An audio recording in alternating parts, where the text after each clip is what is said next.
In today's video, I'm going to teach you how to open Shopify Admin from your browser. Whether you're just starting out with Shopify or you need a refresher on accessing your store's backend, this guide will take you through the process step by step. Let's dive right in to get you logged in and ready to manage your store efficiently. First, you'll need to go to the Shopify login page. Open up your preferred web browser and type in shopify.com/login. This will direct you to the main login portal for Shopify. It's a good idea to bookmark this page for easier access in the future, especially if you regularly manage your store's activities.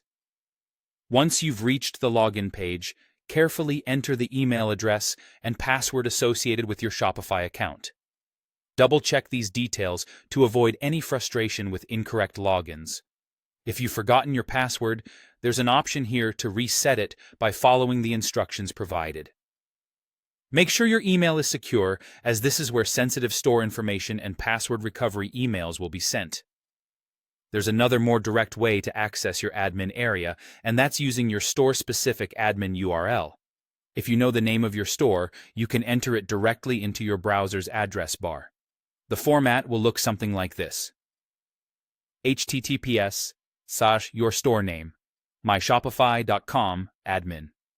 Here, you'll need to replace your store name with the actual name of your Shopify store. This method can be faster, especially if you're managing multiple stores and need quick access to each backend without navigating through the main Shopify login page. After entering your credentials and logging in, you might be prompted for any two-step authentication you've set up. This is an added layer of security, which means you'll need to type in a code sent to your registered mobile device or email. It's highly recommended to keep two-step authentication enabled to protect against unauthorized access. Upon successful login, you'll find yourself in the Shopify Admin, which is essentially your store's back office. Here you have a wealth of tools and information at your fingertips, from managing products and orders to exploring analytics and setting up marketing campaigns. If you have access rights to multiple stores, Shopify may prompt you to choose which store you wish to access at this time. Simply select the store you want to work on, and you'll be redirected to its respective admin page. And that's it. With these simple steps, you can smoothly access your Shopify admin from any browser, giving you the control and insight needed to keep your online business running smoothly. Thank you for joining me today, and happy selling on Shopify.